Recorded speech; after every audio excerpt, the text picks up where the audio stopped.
Assalamualaikum warahmatullahi wabarakatuh. Perkenalkan, nama saya Gung Dwi Prayoga, saya dari kelompok 3. Kami dari kelompok 3 ingin mempresentasikan hasil diskusi kami tentang fonemik dan cara menemukan fonem.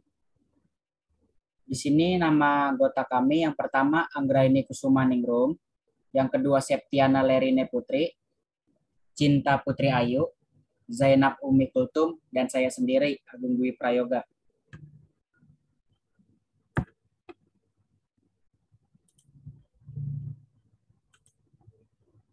Bab 10 tentang fonemik.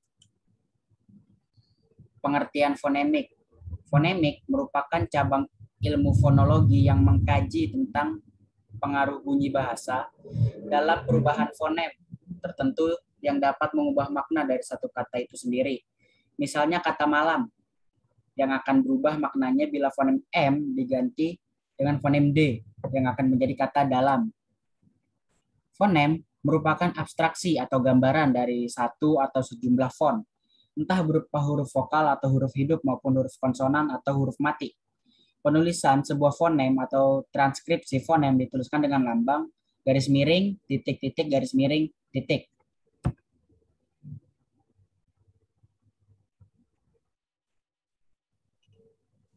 Definisi fonem dan sejenisnya. Fonem adalah kesatuan bunyi terkecil suatu bahasa yang berfungsi membedakan makna. Muklis 2013. Menurut Pike dalam Muklis 2013 mengatakan, a font is when the significant unit of sound or a contrastive sound unit. Sedangkan menurut Tata Bahasa Baku Indonesia 2003, bunyi bahasa yang minimal membedakan bentuk dan makna kata dinamakan fonem. Berdasarkan rumusan tersebut, jelaslah fonem mempunyai fungsi pembeda, yaitu pembeda makna.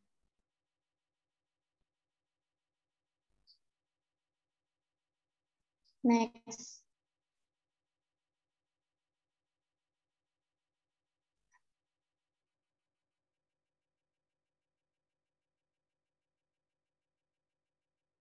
Klasifikasi fonem bahasa Indonesia. A. Fonem vokal. Dalam ilmu fonologi, fonem vokal disebut sebagai bunyi vokoid. Menurut Muklis 2013, bunyi vokoid yaitu bunyi yang dihasilkan tanpa melibatkan penyempitan atau penutupan pada daerah artikulasi. Adapun menurut Tata Bahasa Baku Bahasa Indonesia 2003, vokal adalah bunyi bahasa yang arus udaranya tidak mengalami rintangan dan kualitasnya ditentukan oleh 3 faktor, yaitu tinggi rendahnya posisi lidah, bagian lidah yang dinaikkan, dan bentuk bibir pada pembentukan lidah itu. Jadi, dapat disimpulkan bahwa vokal adalah bunyi bahasa yang tidak mengalami penyempitan rongga udara dan dipengaruhi oleh setiap alat ucap manusia. B. Fonem konsonan. Fonem konsonan dalam fonologi disebut bunyi kontoid.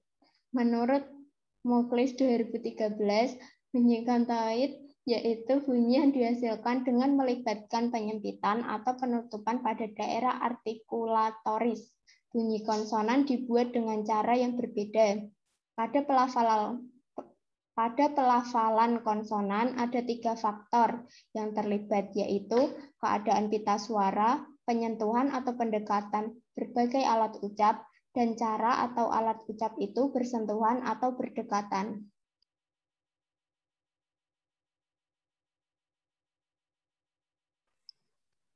Bab 11. Cara menentukan fonem.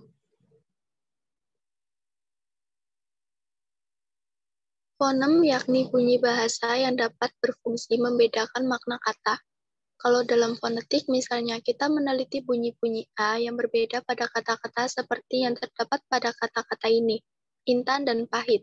Maka dalam fonemik kita periksa apakah perbedaan bunyi itu mempunyai fungsi sebagai pembeda makna atau tidak. Jika bunyi itu membedakan makna, maka bunyi tersebut kita sebut fonem. Untuk mengetahui apakah sebuah bunyi fonem atau bukan, kita harus mencari sebuah kesatuan bahasa, biasanya sebuah kata yang mengandung bunyi tersebut. Lalu, membandingkannya dengan satuan bahasa yang mirip dengan satuan bahasa yang pertama. Kalau ternyata kedua satuan bahasa itu berbeda maknanya, maka berarti bunyi tersebut adalah sebuah fonem, karena dia bisa bekerja membedakan makna kedua satuan bahasa itu.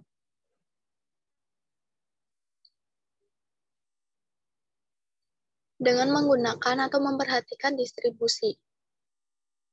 Distribusi komplementer adalah distribusi yang tidak dapat dipertukarkan, juga tidak akan menimbulkan perbedaan makna. Sifatnya tetap pada lingkungan tertentu. Contoh fonem P dalam bahasa Inggris ada 3 contoh. Peace yang beraspirasi, space yang tidak beraspirasi, dan peta yang tidak diletupkan. Distribusi bebas bahwa avolon itu boleh digunakan tanpa persyaratan lingkungan bunyi. O dan J adalah alofon dari fonem O. Dalam distribusi bebas ini ada operasi bunyi. Yang jelas merupakan dua fonem yang beda karena ada pasangan minimal, tapi dalam pasangan lain ternyata hanya varian bebas, seperti fonem O dan U. Artinya pada kata kalung dengan kalong, lolos dengan lulus, merupakan varian bebas, telur dengan telur, lubang dengan lobang.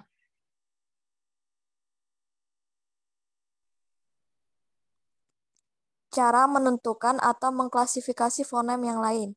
Dengan cara mengklasifikasikan bunyi pada fonetik, yakni perhatikan unsur suprasegmental A pada bunyi vokal dan konsonan. Bedanya, kalau bunyi-bunyi vokal, ada konsonan ini agak terbatas, sebab hanya bunyi yang membedakan makna saja yang dapat menjadi fonem. Itu pun hanya tertentu saja. A. Fonem segmental, yaitu fonem yang berupa bunyi yang didapat sebagai hasil segmentasi terhadap ujaran arus ujaran. B. Fonem suprasegmental, yaitu fonem yang berupa unsur-unsur suprasegmental atau fonem non-segmental. Jadi pada fonemik ciri prosodi seperti: pertama, tekanan, kedua, durasi waktu, ketiga, nada bersifat fungsional atau dapat membedakan makna. Dalam bahasa Indonesia tidak ada unsur suprasegmental yang bersifat fonemis ataupun matemis, namun memiliki peran penting pada tingkat sintaksis, umpamanya kalimat.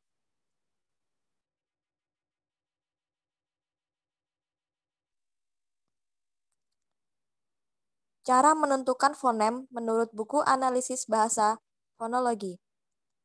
Yang pertama, pasangan minimal dan beban fungsional. Suatu bunyi yang memiliki fungsi untuk membedakan kata dari kata yang lain dapat disebut sebuah fonem. Identifikasi ini bisa diketahui dengan cara mencari dan membandingkannya dengan pasangan minimal. Perbedaan minimal tersebut biasanya selalu terdapat dalam kata sebagai konstituen, yaitu suatu bagian ujaran.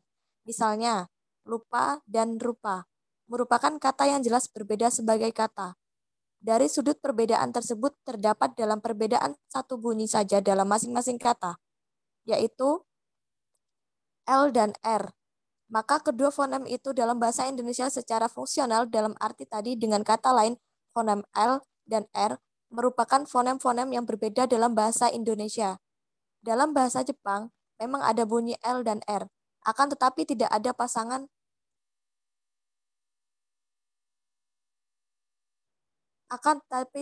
pasangan minimal di mana perbedaan minimal itu terdapat. Maka dari itu, L dan R dalam bahasa Jepang merupakan fonem-fonem yang berbeda. Catatan, pasangan minimal, seperangkat kata yang sama kecuali dalam hal satu bunyi saja.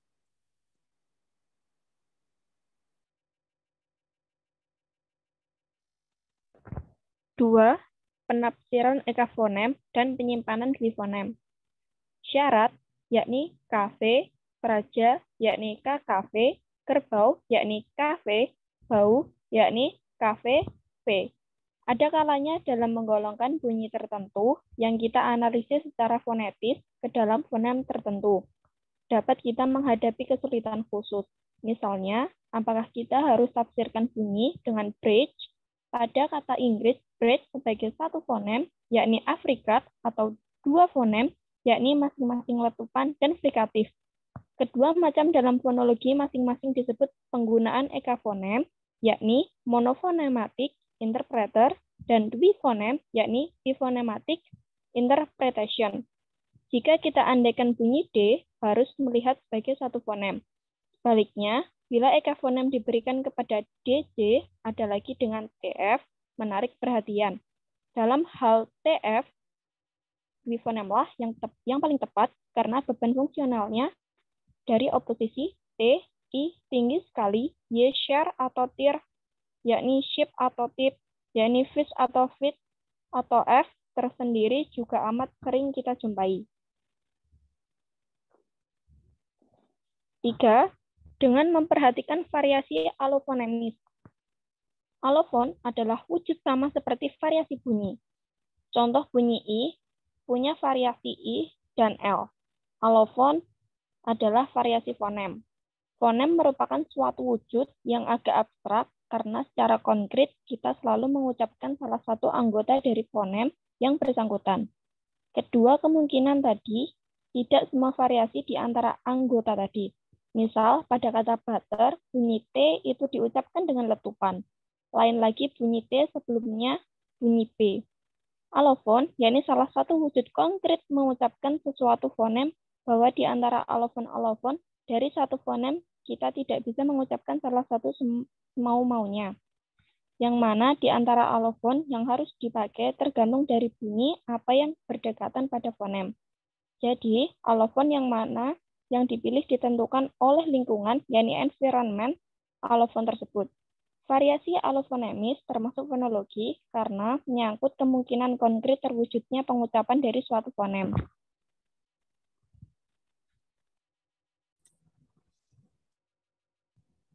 Ya, itu saja dari kelompok kami. Kurang lebihnya mohon maaf. Wassalamualaikum warahmatullahi wabarakatuh.